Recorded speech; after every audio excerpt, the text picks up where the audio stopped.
sa aking channel. So today, magbibigay na naman tayo ng reaksyon, of course, sa ating paboritong programa na si Sir Idol Rafi. Kasi guys, ilang weeks ko na itong sinusubaybayan.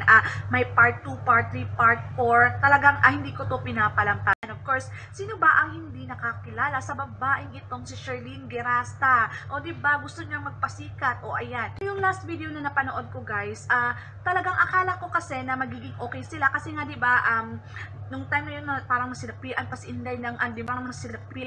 Inday ng demonyo. Akala ko kasi talaga guys na magiging okay sila. I mean, marirealize nitong babaeng ko na pipiliin ko itong pamilya ko. Pero mas uminit yung ulo ko guys nung napanood ko na nahuli na naman siya ni Kuya na may come to come or Skype yata yun na ayaw niya pa rin tumigil guys. Pakialam, napaka-selfish nitong dalawang to.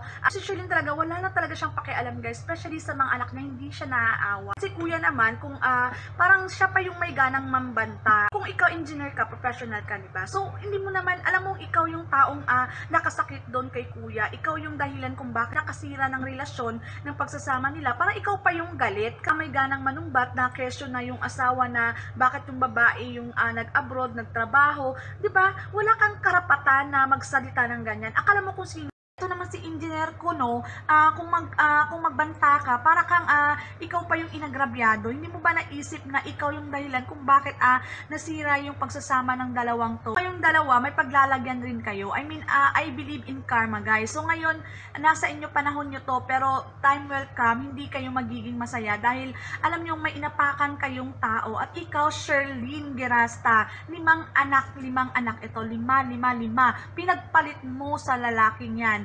Balang araw talaga pagsisihan mo ang ginawa mo. Kuya naman tricycle driver, hayaan mo na, mas okay na yung ikaw yung naaapi kaysa ikaw yung nang-aapi, ikaw yung nang-aapak ng ibang tao. Marami namang nagmamahal sa'yo, maraming tutulong sa'yo, and she's not worth it. She don't deserve you, Kuya. She don't deserve you. Pakabait mo, Kuya, at hindi mo kasalanan kung bakit isa ka lang tricycle driver, pero hindi mo naman pinabayaan yung pamilya mo, hindi ka nanloko. Alam mo, Kuya, bawat patak ng luha mo, bawat iyak mo habang pinapanood kita, talagang ramdam na ramdam ko. Kasi ang buhay weather lang yan at parang gulong, minsan nasa baba, minsan nasa taas. Napakasakit man sa'yo ngayon at alam mo, saludo ako sa'yo kasi kahit na sa hirap ng buhay, hindi mo pinabayaan yung mga anak mo, itinataguyod mo pa rin at hindi kagaya sa babaeng to. Alam mo, talagang umiinit ang ulo ko pag naalaala ko yung babaeng to. Basta Kuya, magpakatatag ka lang, huwag kang susuko, at alam kong maraming tutulong sa'yo, maraming blessings na darating sa'yo, and God is watching over you. Hayaan mo tong dalawang magsama, hayaan mo silang maging masaya.